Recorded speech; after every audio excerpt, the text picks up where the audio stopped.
August 15, 1945. Victory over Japan Day. Across the American mainland, sirens wailed and ticker tape rained down from office buildings as millions celebrated the end of the bloodiest war in human history.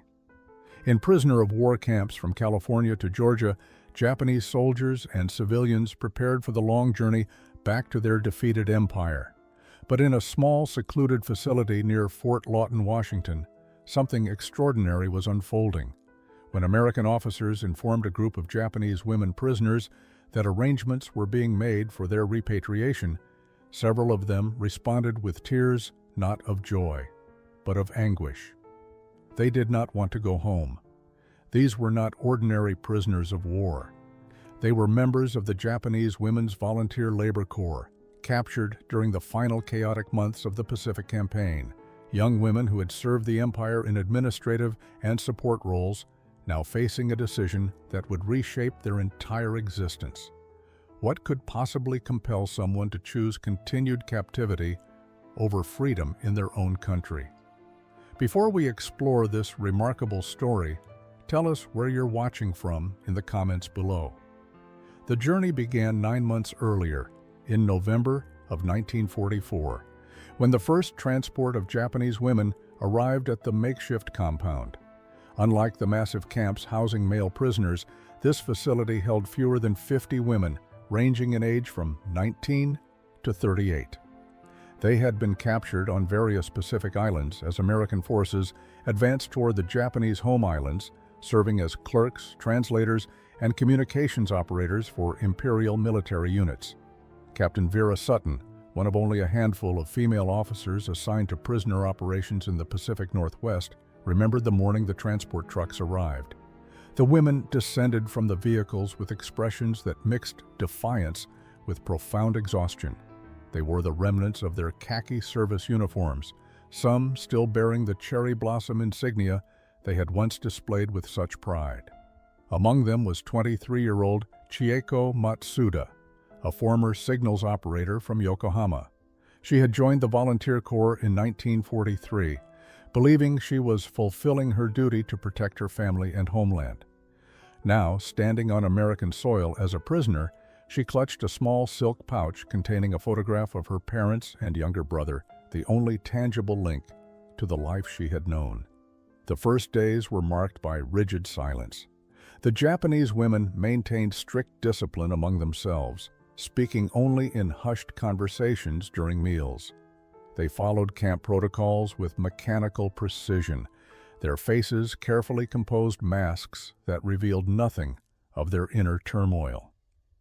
Captain Sutton observed how they moved with a military bearing that seemed almost defiant, as if captivity could not diminish the dignity they carried within themselves. But beneath that carefully maintained surface, fear and uncertainty churned like a dark current. Chieko lay awake most nights on her narrow bunk, listening to the quiet sobbing of other women who thought darkness would hide their tears. They had all been taught that capture meant dishonor worse than death, that American soldiers were brutal savages who would show no mercy to their enemies. Yet the reality they encountered contradicted everything they had been told. The guards were professional, even distant, but not cruel. No one had been beaten or tortured. The barracks were clean and heated against the autumn chill. Meals arrived with predictable regularity, simple but adequate portions of food that, while unfamiliar, were not deliberately insufficient. This unexpected treatment created its own form of psychological torture. The women had prepared themselves for suffering, for proof that their propaganda had been true. Instead, they found themselves in a strange liminal space where the enemy refused to behave like enemies. It was profoundly disorienting. Noriko Tanabe, a 27-year-old former administrative clerk from Osaka, found the kindness almost unbearable. She had lost her husband at Guadalcanal 2 years earlier and had joined the Volunteer Corps partly from genuine patriotism and partly from having nothing left to lose. She had expected that capture would mean a quick death, perhaps a merciful end to grief that never seemed to diminish. Instead, she found herself trapped in a routine of meaningless days, neither alive nor dead, neither free nor destroyed. The camp routine was structured but not harsh. Morning roll call at 7 o'clock, followed by breakfast in the mess hall. Work assignments that included laundry duties, kitchen assistance, and maintenance of the barracks. Lunch at noon, then afternoon work periods, or supervised recreation time in the small yard. Dinner at 6 o'clock, evening roll call at 8, lights out at 9:30. It was monotonous, boring even, but it was also strangely safe in its predictability. Captain Sutton struggled with her own conflicted feelings about her assignment. She had lost a brother at Iwo Jima just 6 months earlier, and the grief was still raw and immediate. Part of her wanted to hate these women, to see them as complicit in her brother's death and the deaths of so many American boys. But when she looked at their faces, she saw not monsters, but young women who seemed just as lost and frightened as she felt. The cultural barrier seemed insurmountable. None of the guards spoke Japanese, and only 2 of the prisoners, including Chieko, had studied any English before the war. Communication happened mostly through gestures and the universal language of routine. Questions were asked through pantomime, answers given with nods or shakes of the head. It was a strange, silent dance between captors and captives, neither side quite sure how to navigate this unprecedented situation.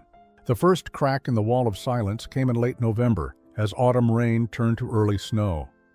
Private Frank Nishimura, a Japanese-American soldier from Sacramento, had been assigned to the facility precisely because of his language skills. His parents had immigrated before he was born, and he had grown up speaking both English and Japanese at home. He represented everything the Japanese prisoners had been taught to despise, a man of Japanese blood who had chosen to serve the enemy. Yet it was Nishimura who would become the unexpected bridge between 2 worlds. He began by simply greeting the women in Japanese during morning roll call. "Good morning," he would say, his accent carrying the slight California inflection that marked him as foreign, despite his fluent vocabulary. At first, the women refused to acknowledge him, turning their faces away as if his very existence was an insult to their heritage. But Nishimura was patient. He had faced prejudice from both sides of this war, Japanese who saw him as a traitor, and Americans who saw him as the enemy despite his uniform. He understood the complexity of divided loyalties better than most. One morning, he noticed Reiko Ando, a slight woman of 21 who had served as a translator in the Philippines, shivering violently during roll call.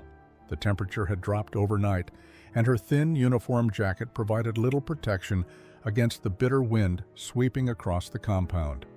Without a word, Nishimura disappeared into the guards' quarters and returned with a heavy wool blanket. He approached Reiko slowly, holding out the blanket with both hands in a gesture that was almost ceremonial. She stared at him with wide, confused eyes. Her entire body tensed, as if preparing for some kind of trick or trap. But Nishimura simply placed the blanket over her shoulders and stepped back, saying quietly in Japanese, "Winter here is harsh. Please stay warm." Reiko's hands came up reflexively to clutch the blanket, and for just a moment, her carefully maintained composure cracked. Tears welled in her eyes before she blinked them away fiercely. She gave the smallest bow, a gesture so brief that anyone not watching closely would have missed it entirely. But Nishimura saw it, and he understood what it meant. It was an acknowledgement of shared humanity, the first tentative step across the gulf that separated them. Word of this small kindness spread through the barracks that night. The women whispered about it in their bunks, trying to reconcile what they had witnessed with everything they had been taught about Americans, and especially about Japanese who served them. Chieko lay awake thinking about the blanket, about the careful respect in Nishimura's gesture, about the way he had spoken to Reiko in their own language, not with mockery, but with genuine concern. She thought about her brother, who would be about Nishimura's age if he had survived the war. Would her brother have shown such kindness to an enemy? Would she herself have done so before her capture? The questions kept her awake long after the barracks fell silent around her. December arrived with heavy snow that blanketed the compound in white silence. The approaching holidays created tension among the American staff, who struggled with how to observe Christmas and New Year while overseeing enemy prisoners. Captain Sutton consulted with her superiors and made a decision that would prove transformative. She would allow a modest celebration, not as a reward, but as a recognition of shared humanity during a season traditionally devoted to peace. The kitchen staff prepared a special meal for December 24th. Turkey with gravy, mashed potatoes, green beans, and fresh bread arrived in the mess hall on that cold evening. But it was the dessert that would become legendary in the camp's brief history. The cooks had prepared dozens of American apple pies, their crusts golden brown and fragrant with cinnamon, steam still rising from the lattice tops. When the pies were brought into the mess hall, the Japanese women stared in confusion and wonder. None of them had ever seen such a dessert before. The combination of flaky pastry and cooked fruit was utterly foreign to their culinary experience. The sweet, spiced aroma filled the room, creating an almost dreamlike atmosphere. Sergeant James Brennan, a farm boy from Iowa who had learned some basic Japanese phrases from Nishimura, stood before the assembled prisoners and attempted to explain in broken Japanese and enthusiastic gestures. "American apple pie," he said, holding up a slice. "Christmas tradition.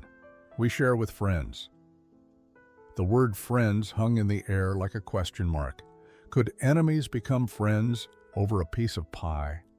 The concept seemed absurd, yet here were their captors offering them something that clearly held significance beyond mere food. Captain Sutton had made a deliberate choice in how the pie would be served. Rather than having the guards distribute it, she invited the women to come forward themselves and take a slice. It was a small gesture of trust and acknowledgement that they were not animals to be fed, but human beings capable of making choices. Chieko was among the first to approach the table. She studied the pie carefully, noting the intricate lattice pattern on top, the way the filling bubbled slightly at the edges, the scent that reminded her somehow of autumn festivals back home, even though the specific smells were completely unfamiliar. She accepted a slice on a plain white plate, along with a fork that felt awkward in her hand after months of eating with chopsticks or her fingers. She returned to her seat and cut a small piece with the fork, bringing it to her mouth with careful deliberation. The moment the pie touched her tongue, something shifted inside her. The sweetness was unlike anything in Japanese cuisine, less delicate than their traditional sweets, but somehow more generous, more abundant. The apples were soft but not mushy, the crust buttery and crisp. But more than the taste itself, it was the gesture that overwhelmed her. This was not prisoner rations. This was food meant to bring joy, to celebrate, to share. Around her, other women were having similar reactions. Noriko Tanabe sat with her slice of pie untouched for several long minutes, staring at it as if it might reveal some hidden truth. She had been taught that Americans were wasteful, decadent, concerned only with material excess, while Japanese cultivated spiritual discipline. Yet this pie, with its careful construction and deliberate seasoning, spoke of a different kind of attention. Someone had taken time to create something beautiful and delicious, not for themselves, but to share with prisoners, with enemies, with people they had no obligation to treat with anything beyond basic necessities required by international law. When she finally took a bite, tears began streaming down her face. She made no sound, but the tears kept coming, running down her cheeks and dropping onto the plate. The woman beside her, Reiko Ando, reached out and gently touched her shoulder. They sat together in silence, eating pie and crying quietly, mourning something neither could quite name. Perhaps it was the loss of certainty, the collapse of the clear moral universe they had inhabited before capture. Or perhaps it was grief for all the years of hatred and killing, for all the young men on both sides who had died believing the other side was inhuman and monstrous. Private Nishimura watched from his position near the door and felt his own throat tighten with emotion.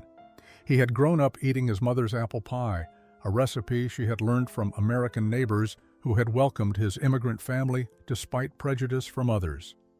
When the war started and his family was sent to an internment camp, those same neighbors had protested, had kept their house and belongings safe, had written letters to politicians demanding justice.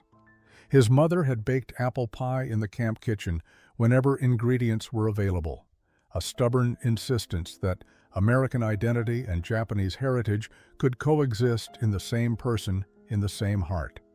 Now, watching these Japanese women experience apple pie for the first time, he understood what his mother had been trying to teach him. Food could be a bridge across impossible divides. After the meal ended, something fundamental had changed in the camp's atmosphere. The rigid silence that had characterized the first month began to crack.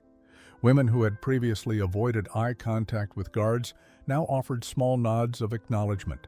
During work details, some began attempting English phrases they had overheard, their pronunciation hesitant but their effort genuine. Chieko found herself drawn to the small camp library, a corner of the recreation building that housed perhaps 200 books in English. She could read basic English from her school studies, though her vocabulary was limited. She began selecting children's books, simple stories with pictures that helped her understand words she did not know.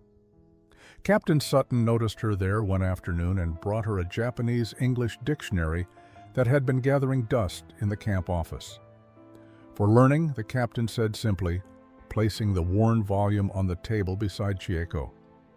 Chieko looked up at her, this woman who had every reason to hate her, and saw something in Captain Sutton's eyes that she had not expected to find. Recognition, not as enemy to enemy, but as one human being acknowledging another. January of 1945 brought news that would shake the foundation of everything the Japanese women believed about their homeland. The International Red Cross began delivering letters that had been held in processing for months, correspondence from Japan that painted a picture of devastation beyond anything the prisoners had imagined. Chieko received a letter from a neighbor in Yokohama, written in October of the previous year.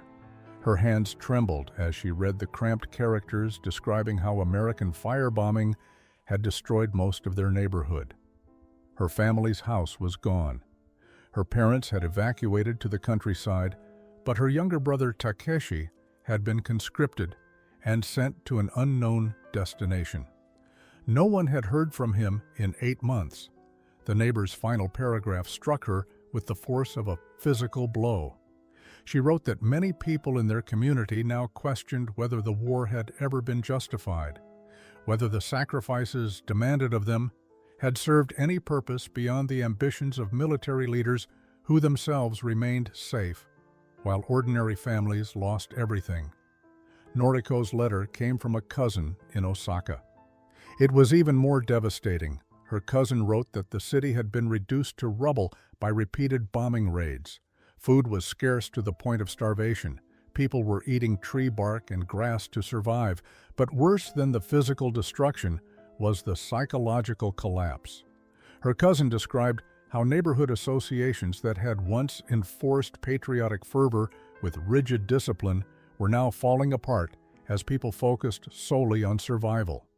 The unity and purpose that had defined Japanese society during the early war years had dissolved into desperate individualism.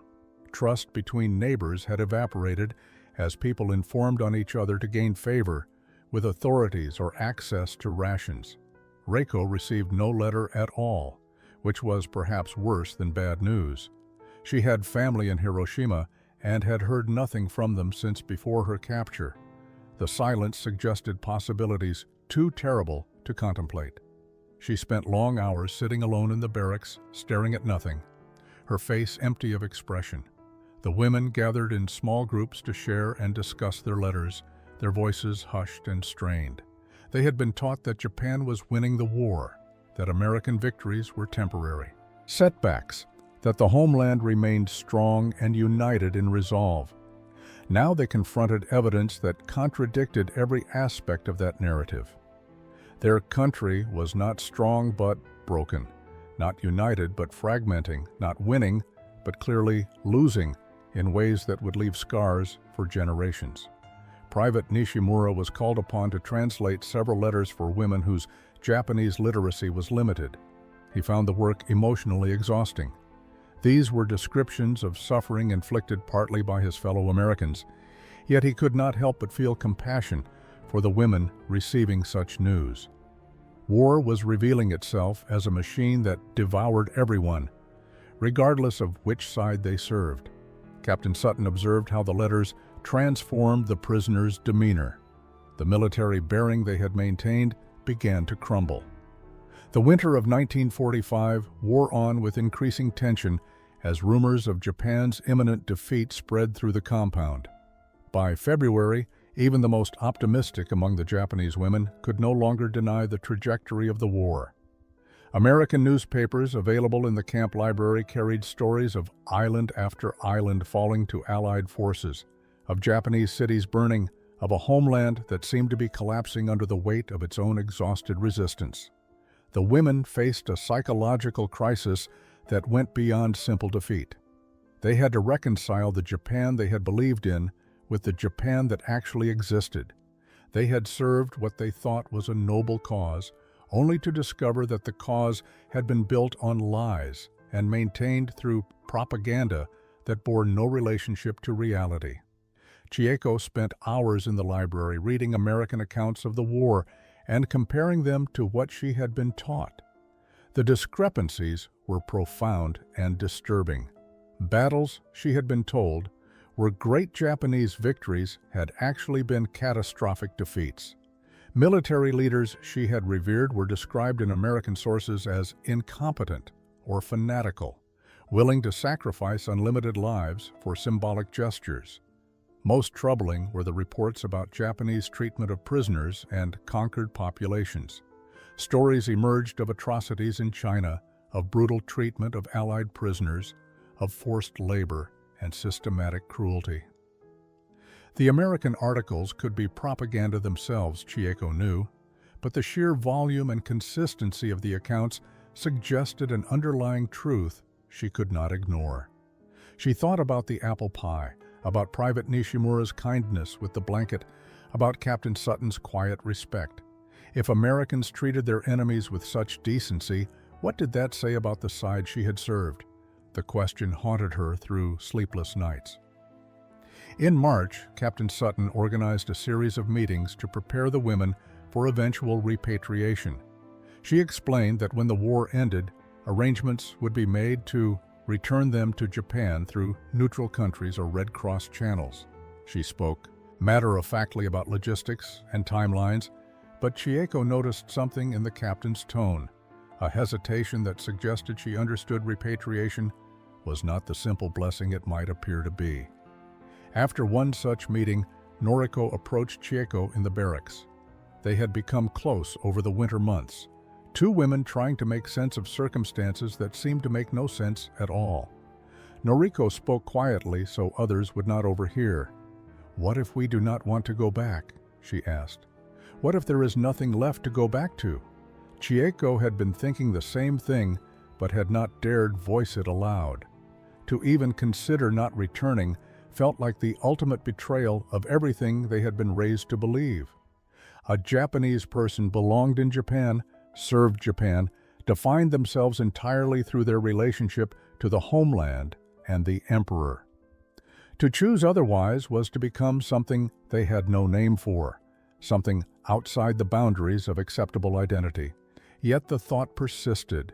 Here in this camp, they had found something unexpected, not just safety or adequate food, but a kind of human dignity that their own military had never offered them. April brought cherry blossom season, and with it, an almost unbearable irony. Mrs. Hazel Patterson, a local civilian volunteer who had been visiting the camp as part of a church outreach program, arrived one morning with branches cut from flowering cherry trees in her garden. She had heard from Private Nishimura that the Japanese prisoners might appreciate seeing sakura, even here in captivity, so far from home. The branches were arranged in simple vases throughout the common areas. When the women saw them, many wept openly. The delicate pink blossoms represented everything they had lost, every spring festival they would never attend again, every memory of childhood and family that seemed to belong to another lifetime entirely. But Mrs. Patterson's gesture also represented something else, a recognition that their grief mattered, that their homesickness was valid even though they were enemies. Chieko found herself in conversation with Mrs. Patterson during one of her visits.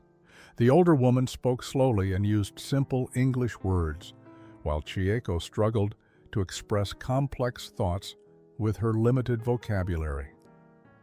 Mrs. Patterson had lost a son at Pearl Harbor, a fact she mentioned without drama or accusation. Yet here she was, bringing cherry blossoms to Japanese prisoners, treating them with a kindness that transcended her own grief. Why? Chieko finally asked, the single word, carrying the weight of everything she could not articulate. Why do you show us kindness when we are your enemy? Mrs. Patterson considered the question carefully before responding. Because hatred is exhausting, she said simply. Because my son would not want me to spend the rest of my life bitter and angry. Because you are not the ones who killed him, you are just young women who got caught up in something bigger than yourselves. The conversation stayed with Chieko long after Mrs. Patterson left.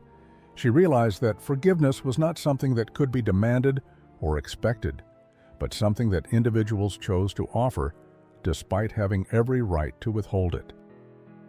The Americans were teaching her something profound about the possibility of redemption, about the human capacity to see past labels like enemy and prisoner, to recognize shared humanity.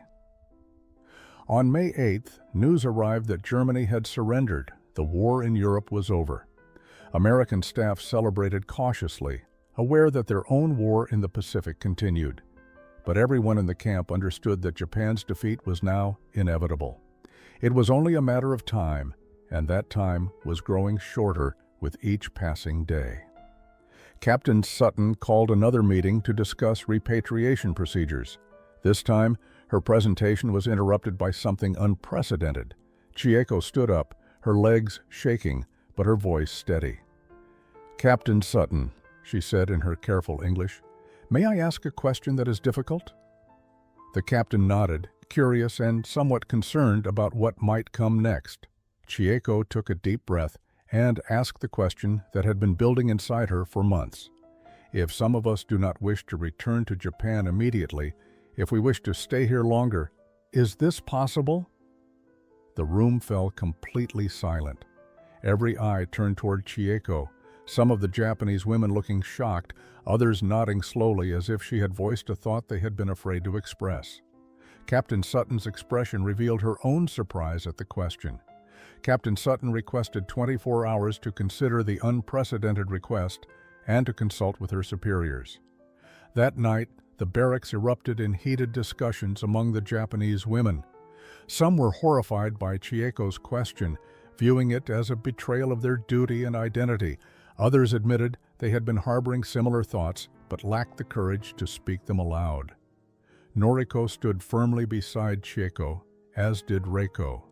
Together, the three of them articulated arguments that gradually swayed others to at least consider the possibility. What exactly were they returning to? Their letters had painted pictures of a devastated homeland where survival itself was uncertain. Many had lost contact with their families entirely and had no way of knowing who, if anyone, was waiting for their return. More fundamentally, they had undergone transformations during their captivity that made them question everything they had once believed. Could they return to a society that would view them as failures, as prisoners who had been corrupted by enemy influence? The response from Captain Sutton's superiors took 3 days rather than 1. The War Department was uncertain how to handle such an unusual request.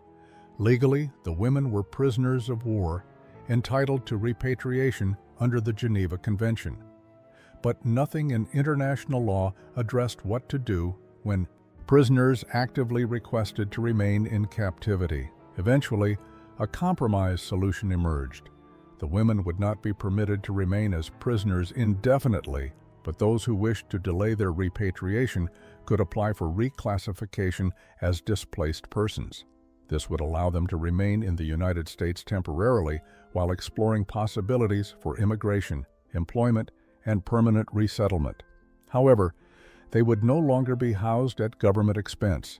They would need to find sponsors, secure jobs, and establish themselves independently in American communities willing to accept former enemy nationals. The announcement created a clear division among the prisoners. 28 women chose immediate repatriation, unwilling to abandon their homeland despite its current condition. They would return to Japan and face whatever circumstances they found there with courage and dignity. But 17 women, led by Chieko, Noriko, and Reiko, chose to accept the uncertainty of attempting to build new lives in America. The choice was agonizing for everyone involved. Those who chose to stay were not rejecting Japan out of hatred or contempt, but out of a painful recognition that the Japan they had served no longer existed, perhaps had never existed as they imagined it. Those who chose to return were not foolish or blind to reality, but felt a deep obligation to participate in their country's reconstruction rather than abandoning it in its darkest hour. Both choices required tremendous courage. The process of finding sponsors proved surprisingly straightforward in some cases and impossibly difficult in others. Mrs. Hazel Patterson immediately offered to sponsor Chieko, providing housing and helping her search for employment. The fact that Mrs. Patterson had lost her son to Japanese attack yet was willing to open her home to a Japanese woman became a local news story that generated both support and controversy. Dr. Robert Hayes, the camp physician, had been impressed by Reiko's careful attention when she assisted in the medical facility. He arranged for her to continue training as a nurse's aide at Seattle General Hospital, personally vouching for her character despite the prejudice she would inevitably face. August 15, 1945 arrived with the news everyone had been anticipating. Japan had surrendered. The war was finally over. In the camp outside Fort Lawton, the announcement created a complex mixture of relief and grief. The killing would stop, but Japan's defeat was absolute and unconditional. For the Japanese women, the moment was profoundly bittersweet. The country they had served no longer existed in any meaningful sense. Emperor Hirohito's radio address, played through scratchy recordings and translated by Private Nishimura, spoke of enduring the unendurable and bearing the unbearable. The women understood with painful clarity what those words meant. They would have to forge new identities from the ruins of everything they had once believed. The final repatriation day was scheduled for September 10, 1945. The 28 women who had chosen to return to Japan gathered their few belongings and prepared for the long journey home. The scene was unlike any standard prisoner release. There were no celebrations, no sense of triumph or liberation. Instead, the atmosphere resembled a family gathering where loved ones were parting ways, perhaps forever. Captain Sutton addressed both groups, those leaving and those staying. Her voice carried emotion she did not try to hide. "You came here as our enemies," she told them. "You leave as something we never expected. As friends, as people who have taught us that redemption is possible even in the darkest circumstances. I hope those returning to Japan will carry with them memories of the kindness you received here, and that you will work to build bridges of understanding between our countries." Chieko, now serving as translator for the group, responded on behalf of all the women. "Captain Sutton, we arrived believing we knew what America represented. We learned that we understood nothing. We thought Americans were our enemies. We discovered that the real enemy was our own ignorance and the propaganda that shaped our beliefs. Some of us return to Japan to help rebuild. Others stay here to build new lives. But all of us carry forward the lesson that former enemies can become friends when people choose compassion over hatred. The women who were leaving boarded transport trucks that would take them to the port in Seattle. They carried with them letters from American soldiers, photographs from their time at the camp, and small gifts that represented the unexpected friendships they had formed. More importantly, they carried a transformed understanding of what America and Americans actually were, knowledge that would serve them well in occupied Japan, where cooperation with former enemies would become essential for survival and reconstruction. For the 17 women who stayed, the transition from prisoners to immigrants proved both challenging and rewarding. Chieko found employment as a translator for the military government offices processing displaced persons and occupation paperwork. Her unique perspective as someone who had experienced both sides of the conflict made her invaluable in bridging cultural misunderstandings. She lived with Mrs. Hazel Patterson for 2 years, and their relationship evolved from sponsor and dependent to genuine friendship between equals. The loss Mrs. Patterson had suffered at Pearl Harbor never disappeared, but she found that helping Chieko build a new life brought meaning to her son's death in ways that hatred never could. Noriko secured work at a Seattle textile factory, her organizational skills and attention to detail quickly earning respect from supervisors and co-workers. She faced prejudice and suspicion from some quarters,